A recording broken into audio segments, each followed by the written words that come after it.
Hello' মোৰ ভাইটি ভণ্টিসকল সকলোকে অসমীয়া ডিজিটেল ইউটিউব চেনেললৈ স্বাগতম জনাইছো। আজি আমি এই ভিডিঅ'ত ক্লাছ 9 ম্যাথমেটিক্সৰ চেপ্টাৰ 6 ৰেখা আৰু কোণ এই পাঠটি আমি আলোচনা কৰিম। আমি যেহেতু ইতিমধ্যে ক্লাছ 9 ম্যাথমেটিক্সৰ চেপ্টাৰ আমি শেষ কৰিলো হয়নে ডিসকাস কৰি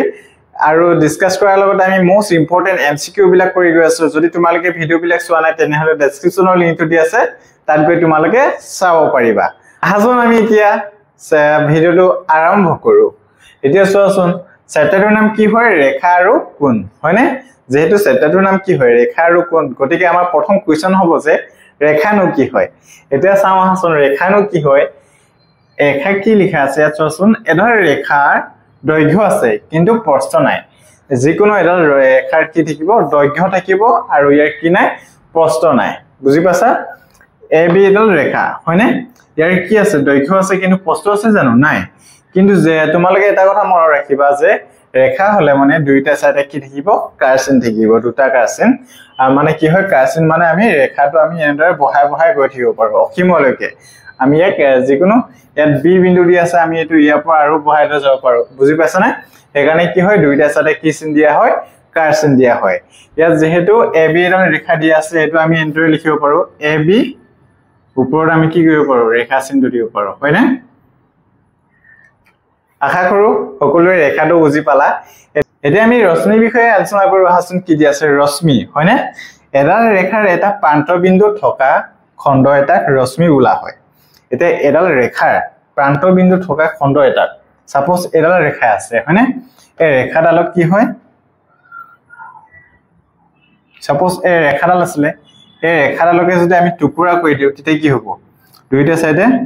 আছে এই ৰেখা আৰু ইয়াতে এটা প্ৰান্তবিন্দু ইয়াতে এটা প্ৰান্তবিন্দু হৈ গল হয়নে। গতিকে এই কি হৈ যাব এডাল ৰেখাৰ এটা প্ৰান্তবিন্দু থকা খণ্ড এটাক কি বুলি কোৱা হয় ৰশ্মি বুলি কোৱা হয়। যেহেতু এডাল ৰেখা হয় আৰু ৰেখাডালত কি আছে প্ৰান্তবিন্দু আছে, যিডাল ৰেখাৰ এটা প্ৰান্তবিন্দু থাকিব তেনে ধৰণৰ ৰেখাক কি বুলি কোৱা হয় ৰশ্মি বুলি কোৱা হয়। বুজি পালা?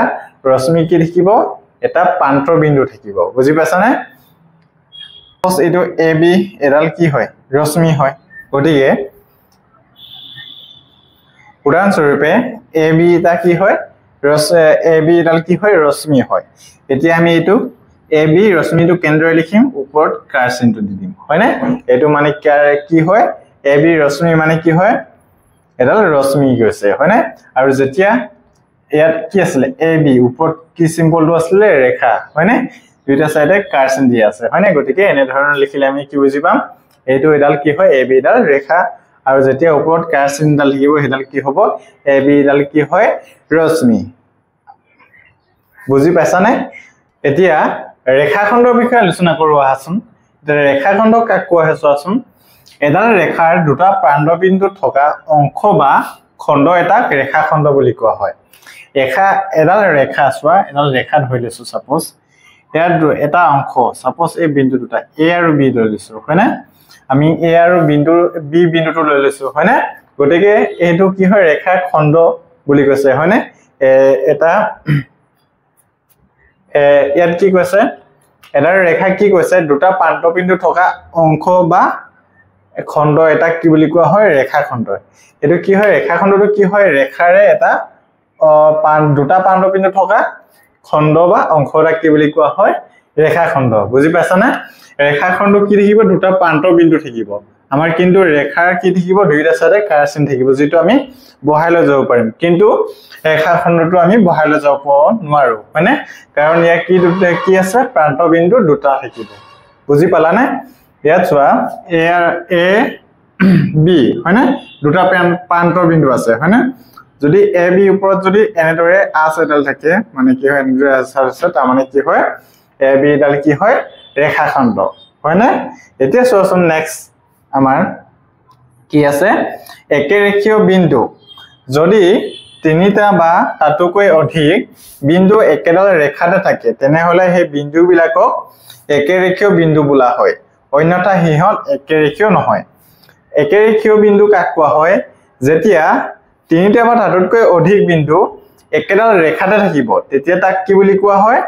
একেৰেখীয় বিন্দু বোলা হয় কিন্তু অন্যথা হিহত একেৰেখীয় বিন্দু নহয় মানে তিনিটা বা তাতকৈ বেছি বিন্দু যদি একেডাল ৰেখাতে থাকে তেতিয়া তাক কি বুলি কোৱা হয় একেৰেখীয় যদি দুটা বিন্দু থাকে তেতিয়া তেনে ধৰণৰ বিন্দুক কি বুলি নকয় একেৰেখীয় বিন্দু বুলি নকয় হয়নে এতিয়া চোৱাচোন উদাহৰণ স্বৰূপে সাপোজ আমি ৰেখাডাল লৈ লৈছো হয়নে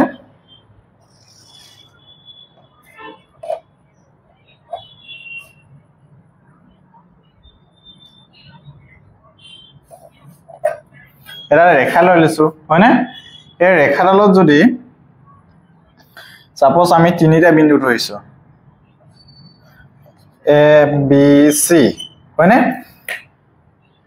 গতিকে এটো যেহেতু এনে ধৰণৰ এটা ৰেখা আছে আৰু এই ৰেখাডালত কেটা বিন্দু আছে তিনিটা আছে গতিকে যেতিয়া একেডাল ৰেখাতে তিনিটা বা তাতকৈ অধিক বিন্দু থাকিব তেতিয়া তেনে ধৰণৰ বিন্দুক কি বুলি কোৱা হয় একেৰেখীয় বিন্দু বুলি কোৱা হয় আশা কৰো সকলোৱে বুজি পালা এতিয়া আমি নেক্সট বিষয়টো আলোচনা কৰো আহাচোন এই কোণৰ বিষয়ে আলোচনা কৰো আহাচোন এতিয়া চোৱাচোন কোণ কাক কোৱা হয় কোণ দুটা ৰশ্মি একেটা প্ৰান্ত বিন্দুৰ পৰা উদ্ভৱ হলে এটা কোণ গঠন হয় যি দুটা ৰশ্মিয়ে কোণটো সৃষ্টি কৰে সেই দুটা কোণটোৰ বাহু আৰু প্ৰান্ত বিন্দুটো কোণটোৰ শীৰ্ষবিন্দু বোলে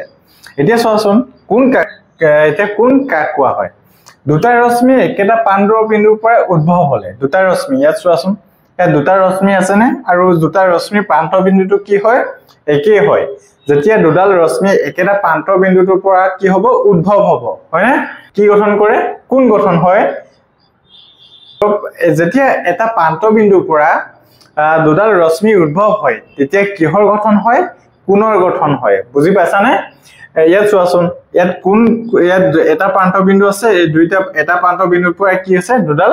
ৰশ্মি উৎপন্ন হৈছে আৰু ইয়াৰ ফলত কি হৈছে এটা কোণৰ সৃষ্টি হৈছে হয়নে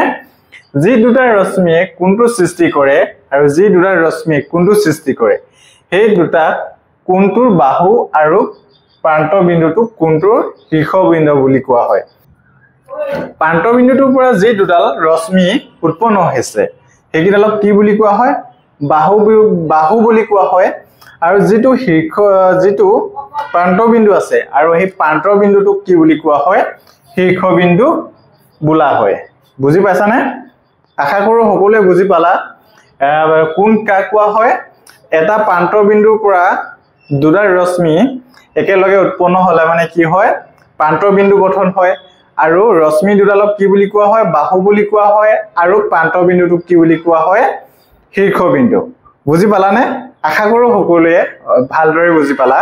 এতিয়া আমি নেক্সট বিভিন্ন প্ৰকাৰৰ কোণৰ বিষয়ে আলোচনা কৰিম এতিয়া আমি যেহেতু কোণ কাক কয় আমি গম পালো হয়নে এতিয়া আমি বিভিন্ন ধৰণৰ কোণৰ বিষয়ে আলোচনা কৰিম কোণৰ ভালেকেইটা প্ৰকাৰ আছে বুজি পাইছানে এতিয়া চোৱাচোন প্ৰথম আমি আলোচনা কৰিম সূক্ষ্ম কোণৰ বিষয়ে এটা সূক্ষ্ম কোণৰ জোখ 0 ডিগ্ৰী আৰু 90 ডিগ্ৰীৰ ভিতৰত থাকে 0 ডিগ্ৰী সূক্ষ্ম কোণ মানে কি হয় সূক্ষ্ম কোণ কি হ'ব 0 ডিগ্ৰী আৰু 90 ডিগ্ৰীৰ মাজত থাকিব বুজি পাছানে 0 তকৈ ডাঙৰ হ'ব আৰু 90 ডিগ্ৰীতকৈ কি হ'ব সৰু হ'ব তেনে ধৰণৰ কোণবিলাকক আমি কি বুলি কম সূক্ষ্ম কোণ হয়নে একেবাৰে সহজ হয় এতিয়া আমি নেক্সট বিষয়টো আলোচনা কৰো আহাচোন আমি স্থূল কোণ কাক কোৱা হয় তাক চাওঁ আহাচোন এটা কোণ 90 ডিগ্ৰীতকৈ ডাঙৰ কিন্তু 180 তকৈ সৰু হলে ইয়াক স্থূল কোণ বুলি কোৱা হয় যেতিয়া কোনোটা কোণ 90 ডিগ্ৰীতকৈ কি হ'ব ডাঙৰ কিন্তু 180 তকৈ কি হ'ব সৰু হ'ব তেনে ধৰণৰ কোণক কি বুলি কোৱা হয়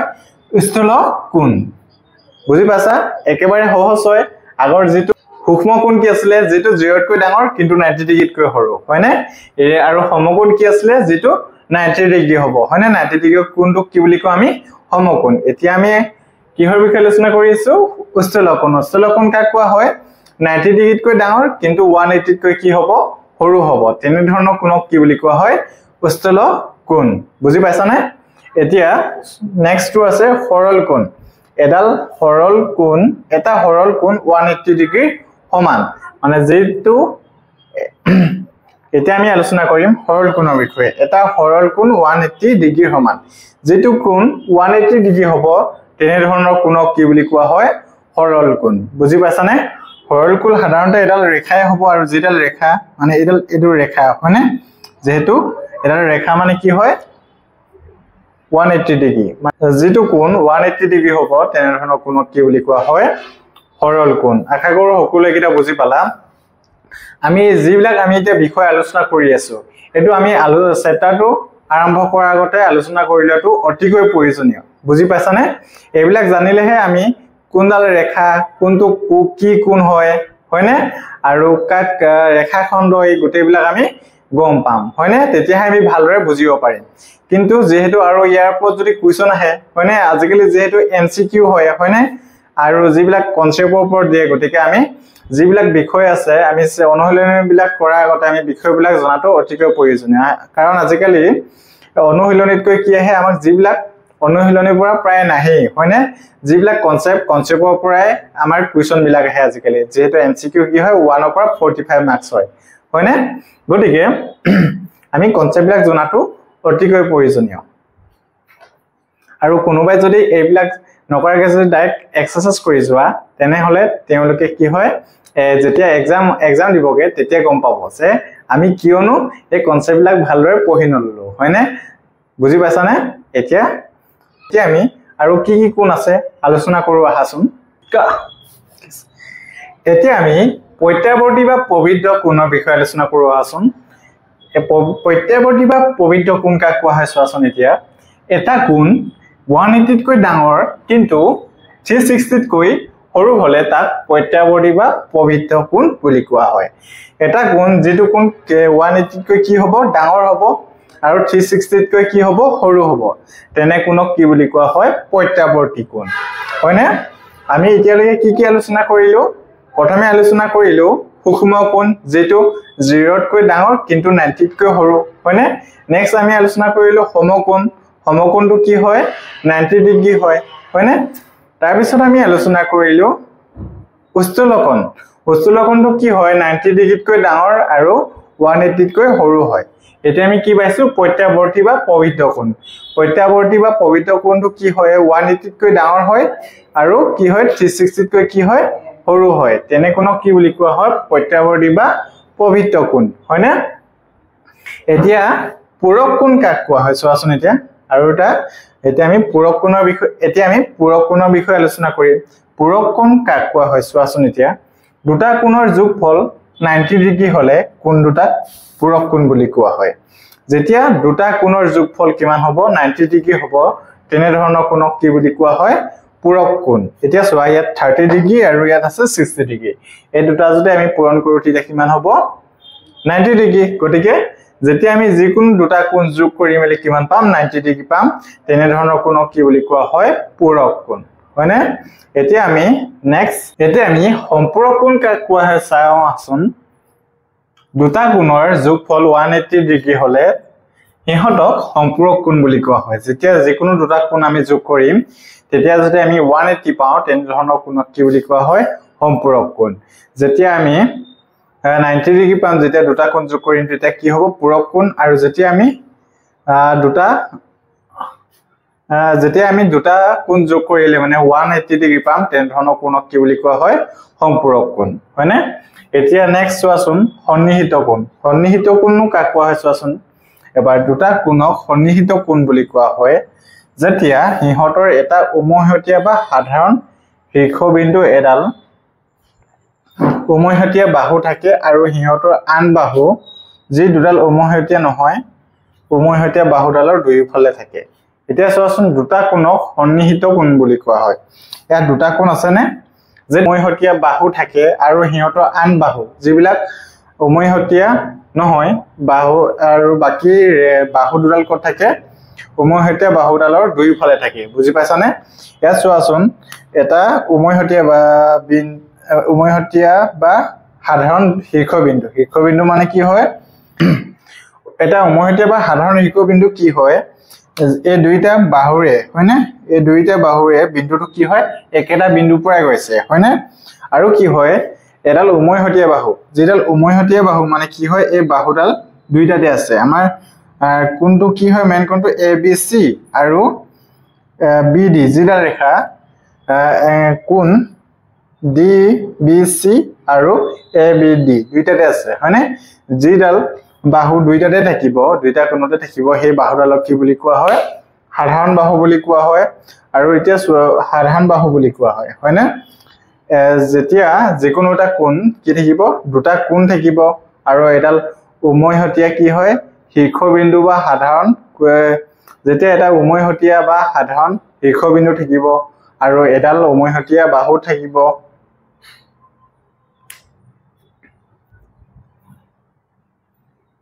এটা উমৈহতীয়া বাহু থাকিব আৰু সেই বাহু বা উমৈহতীয়া বাহুৰ দুইফালে কি হয় দুডাল বাহু থাকিব তেনে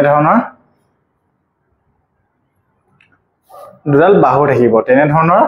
কোণক কি বুলি কোৱা হয় সন্নিহিত কোণ ইয়াত চোৱাচোন কোণ এবিসি এটা কোণ ইকুৱেল টু কি লিখিব পাৰো এবিডি কোণ এবিডি প্লাস কোণ ডিবিসি হয়নে এই দুটা যোগ কৰি মিলি এই কোণটো হৈছে ইকুৱেল টু আমি এটো লিখিব পাৰো হয়নে এই দুটা কোণ লগ লাগিয়ে এই কোণটো হৈছে আশা কৰো সকলোৱে বুজি পালা এতিয়া আমি নেক্সট কোণটো আলোচনা কৰো আহাচোন আমি ৰৈখিক জোৰীয়া কোণৰ বিষয়ে আলোচনা কৰো আহাচোন ৰৈখিক কোণৰ জোৰ হল দুটা সন্নিহিত কোণ যাৰ যোগফল 180 ডিগ্ৰী ৰৈখিক কোণৰ জোৰ কাক কোৱা হয় দুটা সন্নিহিত কোণ যাৰ যোগফল 180 ডিগ্ৰী সন্নিহিত কোণ মানে কি আছিল দুটা কোণ হয়নে যে দুটা কোণ আছিল ইয়াত কি কৈছে ৰৈখিক জোৰীয়া কোণ কাক কোৱা হয় দুটা সন্নিহিত কোণ যাৰ যোগফল 180 ডিগ্ৰী সন্নিহিত কোণ বুলি কলে তাত দুটা কোণ থাকিব আৰু কি হ'ব ৰৈখিক জোৰীয়া কোণ হ'বলৈ হলে মানে কি হ'ব লাগিব কোণ দুটা যোগফল কিমান হ'ব 180 ডিগ্ৰী হ'ব লাগিব তেতিয়া তাক কি বুলি কোৱা হয় ৰৈখিক জোৰীয়া কোণ হয়নে এতিয়া 120 ডিগ্ৰী প্লাস 60 ডিগ্ৰী হয়নে গতিকে কিমান হৈ যাব 180 ডিগ্ৰী হয়নে এতিয়া চোৱা উমৈহতীয়া শীৰ্ষবিন্দু যিটো উমৈহতীয়া শীৰ্ষবিন্দু আছে এটো কি হয় এই বিন্দুটো বি যিটো বিন্দু আছে এটো কি কোৱা হয় উমৈহতীয়া শীৰ্ষবিন্দু আৰু উমৈহতীয়া বাহু কি হয় বিডি হয়নে যেডাল দুইটাতে আছে হয়নে দুইটা কোণতে এটো কি কৰিছে এংগল ডিবিসি আৰু এবিডি দুইটাতে আছে হয়নে আশা কৰো সকলোৱে এটো বুজি পালা এতিয়া আমি বিপৰীত কোণৰ বিষয়ে আলোচনা কৰো আহাচোন তো এতিয়া বিপৰীত কোণ কাক কোৱা হয় চোৱাচোন দুডাল ৰেখায়ে পৰস্পৰে এটা বিন্দুত কাটিলে বিপৰীত কোণ গঠন হয় বিপৰীত কোণ কেতিয়া গঠন হয় দুডাল ৰেখায়ে এটা বিন্দুত কটাকটি কৰে তেতিয়া তাক কি বুলি কোৱা হয় বিপৰীত কোণ হয়নে ইয়াত যেহেতু এটা বিন্দুত দুডাল ৰেখায়ে কটাকটি কৰিছে হয়নে ইয়াত চোৱাচোন আমি এটো বিন্দুটো অল হৈ লৈছো তেতিয়া ইয়াত কি হয় বিপৰীত কোণৰ সৃষ্টি হৈছে এতিয়া চোৱাচোন কোণ AOC ইকুৱেল টু কাৰ বিপৰীত কোণ হ'ব কোণ বিপৰীত angle কোণ AOC কাৰ বিপৰীত হ'ব কোণ BOD বিপৰীত কোণ হয়নে আৰু কোণ AOD কাৰ বিপৰীত হ'ব BOC বিপৰীত কোণ